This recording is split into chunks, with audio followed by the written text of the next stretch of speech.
Buonasera e benvenuti a questa edizione di TG Sicilia, i titoli del nostro telegiornale.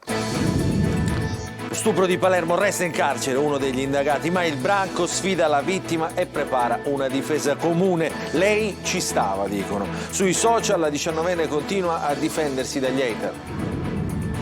Superbonus, la Meloni torna a criticare la misura voluta dai 5 Stelle, la definisce la più grande truffa ai danni dello Stato, ma l'ANCE Sicilia dice ha permesso di dare occupazione alle aziende.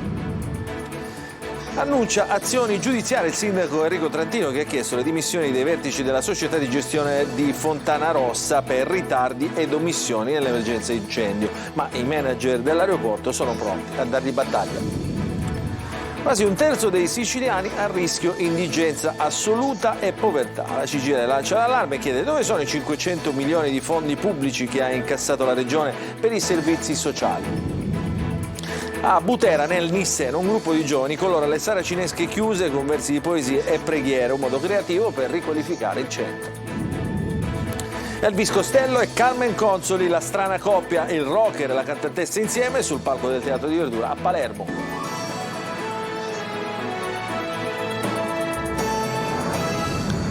Ancora buonasera e bentrovati a questa edizione di TG Sicilia, lo avete sentito dai nostri titoli, apriamo ancora con la vicenda dello stupro di Palermo, resta in carcere uno dei 7 arrestati che tramite il suo legale aveva chiesto la scarcerazione. La linea difensiva degli avvocati del branco è comune, la 19enne era consenziente e sui social invece la ragazza è costretta ancora a difendersi dagli hater. Ma non è il solo caso, a Val Guarnera e a Sant'Agata Li Battiati altri casi di violenza sessuale. Il servizio di Marco Gullà.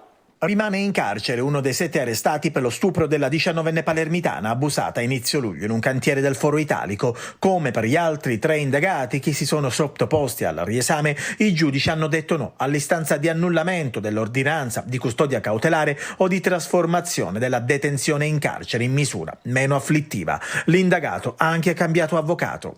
Intanto i legali dei 7 ragazzi che sono stati arrestati fanno blocco comune contro la ragazza. La linea è questa. Cruda. La ragazza era consenziente al rapporto di gruppo. Gli avvocati difensori stanno accumulando tutto il materiale a disposizione in rete per costruire la linea difensiva, che però sbatte contro il punto principale dell'accusa, il video di circa 15 minuti di tutta la violenza sessuale ripresa da uno dei 7 arrestati. Una prova inequivocabile di cosa è successo la notte del 7 luglio. E su Instagram continuano i commenti screditanti nei confronti della vittima. In un'altra storia del profilo della 19enne, un utente commenta: se non mettevi queste foto forse non saresti stata stuprata, ti hanno pure filmato. La vittima replica scrivendo anche: non avete rispetto per le donne, siete vergognosi. Da Palermo a Val Guarnera in provincia di Enna, anche qui una giovane 17enne ha denunciato di essere stata violentata da un artigiano del paese. La procura di Enna ha aperto un fascicolo e ha attivato le procedure del codice rosso previsto in questi casi.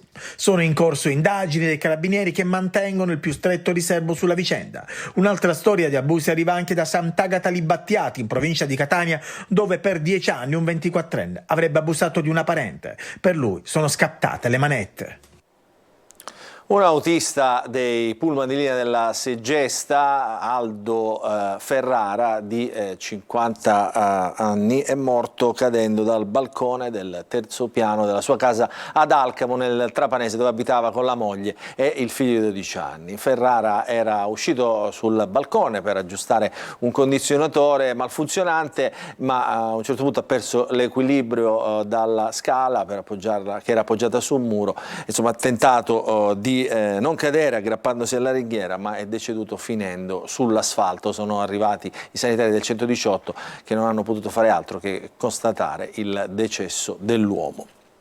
Adesso cambiamo argomento, ci occupiamo del superbonus, quello che la Premier Giorgia Meloni ha definito la più grande truffa ai danni dello Stato. L'ANCE Sicilia non ci sta, dice, questo incentivo ha fatto schizzare in alto il PIL dell'isola e ha permesso di dare occupazione alle aziende accreditate. Il servizio di Simona Mazzone. Lo ha definito la più grande truffa ai danni dello Stato il premier Giorgia Meloni parlando del super bonus 110%, l'incentivo del governo grazie al quale c'è stata l'impennata delle ristrutturazioni in condomini e appartamenti. Certo non c'è andata per il sottile, preoccupata dalla tenuta dei conti pubblici perché secondo alcune stime in vista della manovra costerebbe ancora 3,5 miliardi di euro al mese. Truffa, ma che, sbotta Lance Sicilia, l'associazione dei costruttori edili. Semmai le truffe le hanno fatte le imprese improvvisate e quelle nate magari poco prima della richiesta del bonus, proprio con l'intento di architettare una frode ai danni dello Stato. Se ci sono state delle truffe, sono state fatte da settori che non appartengono alla categoria dei costruttori nazionali e neanche della Sicilia. Appartengono a imprese che sono risultate improvvisate, che sono state costituite da poco e quindi si sono attrezzati per truffare. Anzi, grazie al superbonus il PIL della Sicilia è schizzato in alto, dice, consentendo a molte aziende di lavorare e quindi di impiegare manodopera in quella che è sempre stata una regione ad alto tasso di disoccupazione.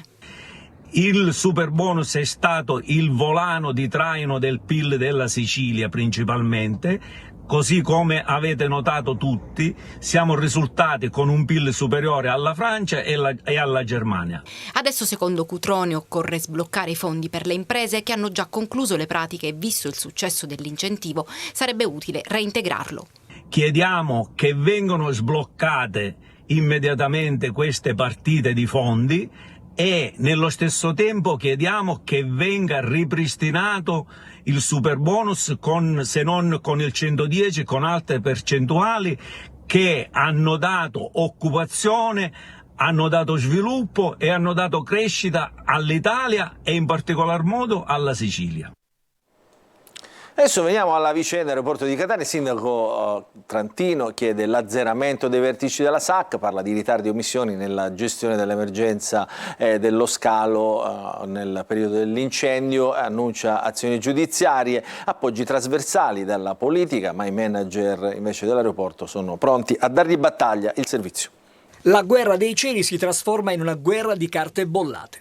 La richiesta formale di dimissioni avanzata dal sindaco di Catania a tutto il CDA della SAC ha raccolto mediaticamente un consenso trasversale, ma in alcuni forti passaggi proprio Trantino si espone alle repliche degli amministratori della stessa società di gestione dell'aeroporto di Catania, accusati di inadempienze nella gestione dell'emergenza incendio che ha fermato lo scalo tra fine luglio e l'inizio di agosto. Nella relazione presentata dal sindaco, che vi mostriamo, si legge testualmente: a nome della città di Catania, della città metropolitana, chiedo che l'intero CDA rassegni le dimissioni, anticipando che, nel caso in cui ciò non avvenisse, sarei costretto a intraprendere iniziative giudiziarie. Nella relazione il sindaco lamenta la mancanza di una cabina di regia durante l'emergenza, l'assenza di un piano di crisi, l'approssimazione nei servizi di risposta al passeggero, compresa la mancanza di acqua e generi di prima necessità da dare gratuitamente a chi aspettava sotto il sole. Insomma, un atteggiamento che, secondo Trantino, avrebbe causato danni di milioni di euro per mancate ricadute sul territorio. E quindi l'ultimatum: o vi dimettete o vi denuncio. Ma questa presa di posizione avrebbe surriscaldato l'animo dei manager aeroportuali. Sandro Gambuzza, ad esempio, sui social mette in fila i 57 comuni della provincia, quasi a chiedersi: Trantino ha sentito tutti i sindaci? In nome di chi parla, visto che la nota formale del sindaco è stata protocollata da Palazzo degli Elefanti e non dalla città metropolitana. Il professore Romano parla di imbarazzante approssimazione. Dai corridoi di Fontanarossa qualcuno è quasi certo: la risposta all'azione legale annunciata da Trantino seguirà una denuncia circostanziata della stessa SAC. Insomma, piuttosto che riprendere a decollare, l'aeroporto di Catania sembra volare ancora molto basso. Dopo 3 anni in prima linea, il comandante dei Carabinieri Coppola lascia Catania per dirigere il reggimento corazzieri che si occupa della sicurezza del presidente Mattarella. Tonino De Mara. Ricordo un ringraziamento anche a chi non è qui tra noi, e mi riferisco ovviamente al compianto Natale Bruno, che ci ha lasciato troppo presto e in maniera inaspettata. Ha iniziato la conferenza stampa salutando i presenti e ricordando il nostro collega Natale Bruno, che ha raccontato gran parte delle operazioni dei carabinieri che negli ultimi 3 anni lo hanno visto alla guida del comando provinciale di Catania. Il colonnello Rino Coppola lascia la città etnea che lo ha arricchito professionalmente. Lascia dopo 3 anni di intenso e proficuo lavoro, con importanti traguardi raggiunti nella lotta alla criminalità organizzata locale e vicende che lo hanno segnato umanamente, come la tragica fine della piccola Elena a Mascalucia, il ferimento del vice brigadiere Grasso davanti alla chiesa di Santa Maria degli Ammalati ad Acireale e l'improvvisa morte del nostro Natale Bruno. 3 anni in prima linea per il colonnello Coppola, iniziati con il periodo dell'emergenza Covid e contrassegnati da tanta cronaca nera in una città, Catania, alle prese, come tutte le metropoli, a fronteggiare emergenze di ogni tipo, dalle estorsioni al bullismo, dallo spaccio di droga ai reati predatori. Lei ha detto ai catanesi: indignatevi davanti al degrado di questa città bellissima. Cosa voleva dire?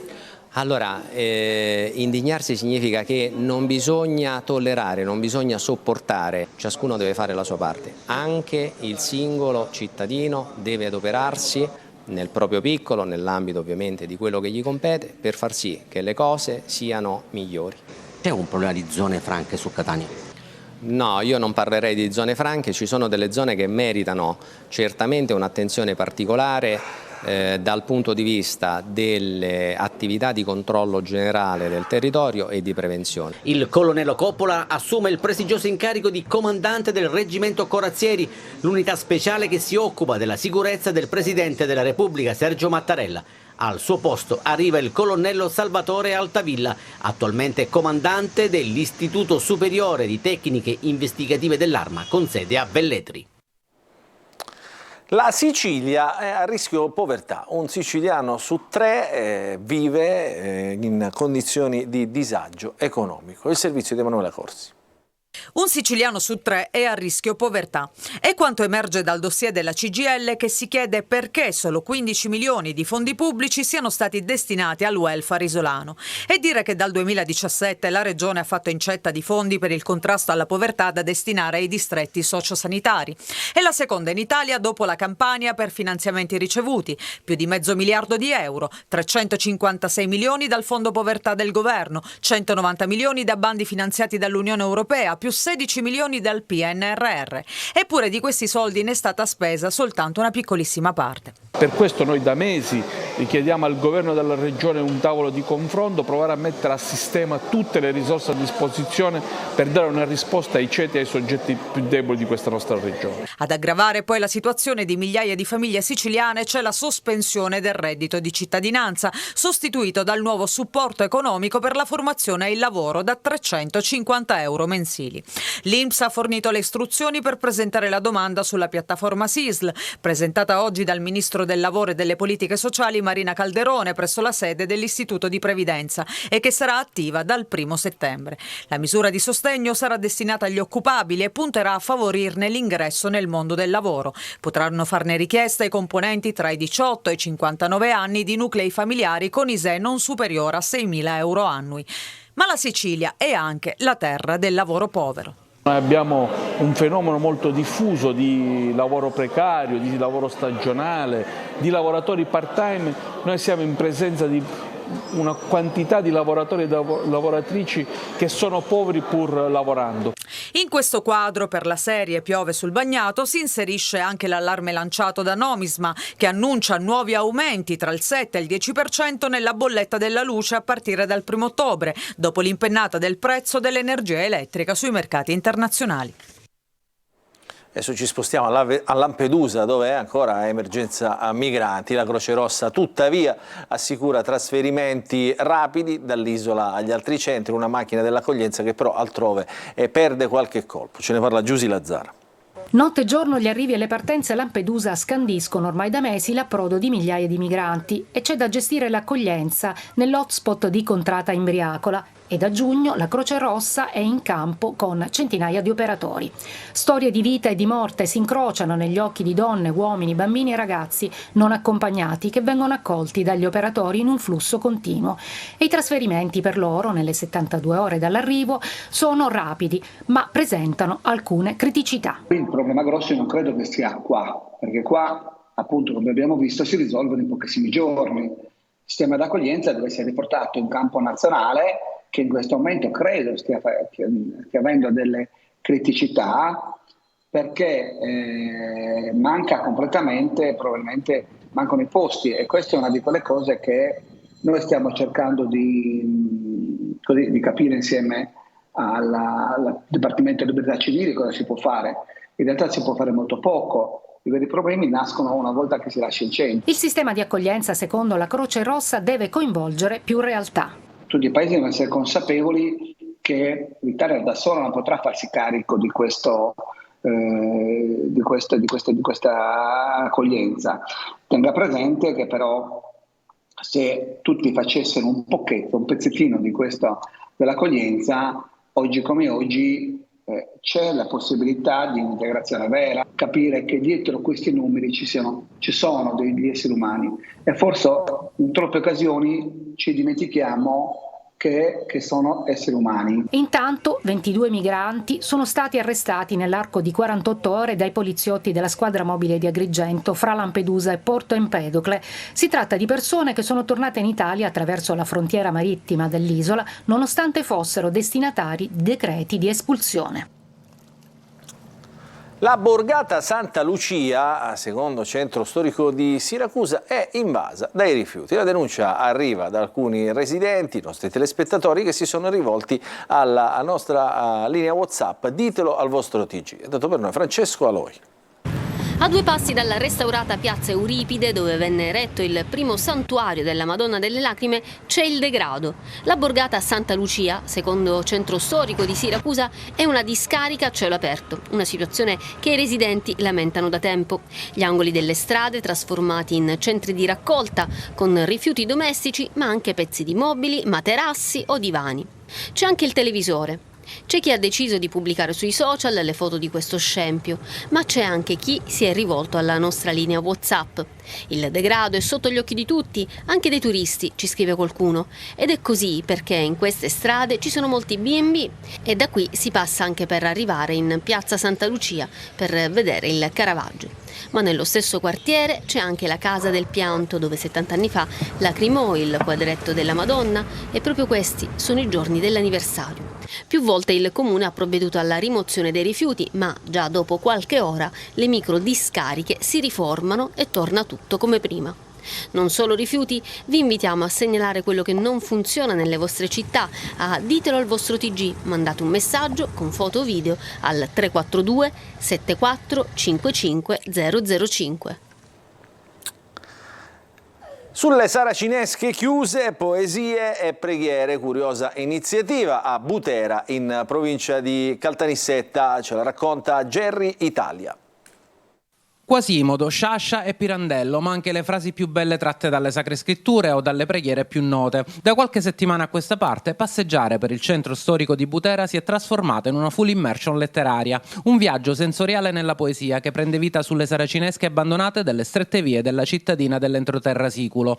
L'idea, per certi versi rivoluzionaria, nasce da un gruppo di giovani buteresi che, pennelli alla mano, hanno trasformato angoli di degrado urbano in pagine di libri. Stiamo cercando di valorizzare le vie del centro storico, anche perché sono di passaggio e quindi più visibili, però l'obiettivo finale è quello di cercare di farne il più possibile e cercare nel nostro piccolo di valorizzare tutti i luoghi, anche le strade meno frequentate. Diciamo che si sta creando un gruppo di collaborazione proprio cittadino, quindi molta gente è disponibile, sono arrivate anche tante richieste da altri quartieri, quindi questo ci fa molto piacere, è uno stimolo in più per continuare a fare quello che abbiamo iniziato.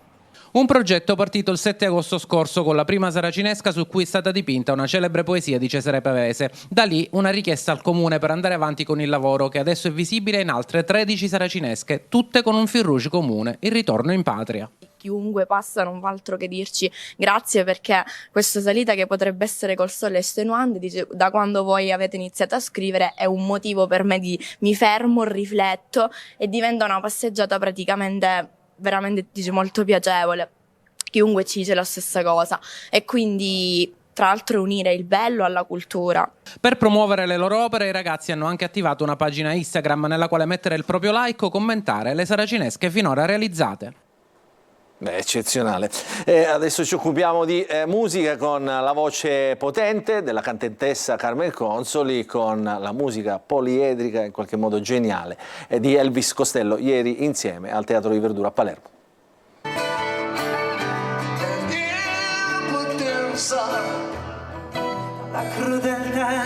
Un viaggio straordinario attraverso le tappe delle loro immense carriere ricche di successi e metamorfosi, che ha portato sul palco momenti soft e note ruggenti, alternando brani classici noti al grande pubblico ad originali rivisitazioni.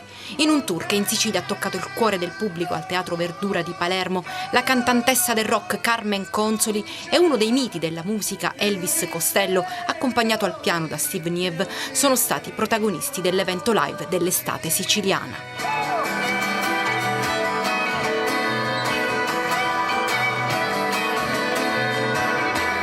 Una voce potente e unica, quella di Carmen Consoli. Dalla Sicilia a New York la sua musica rock, missa al nostalgico, affascina il pubblico da sempre. Costello, artista geniale, poliedrico e instancabile, è uno dei più grandi cantanti e musicisti a cavallo tra il punk e la new wave.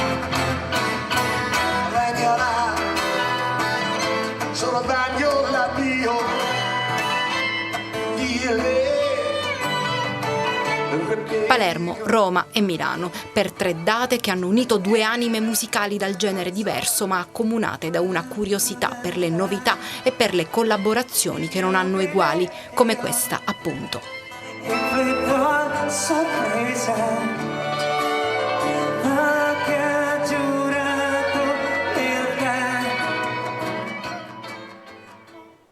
Adesso ci fermiamo, una piccola pausa, poi ritorneremo per parlare di calcio.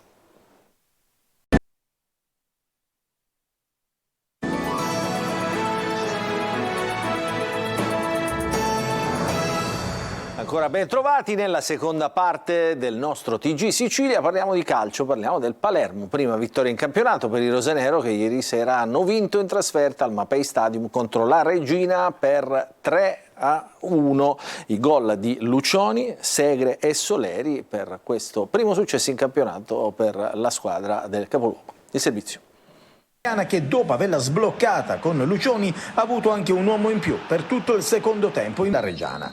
E dopo lo sfogo di Corini, il Palermo, la ripresa, il Palermo però non riesce a chiudere, gli spazi ci sono, ma i rosa sprecano, così la leggono e la consapevolezza di poter essere protagonista in questo campionato.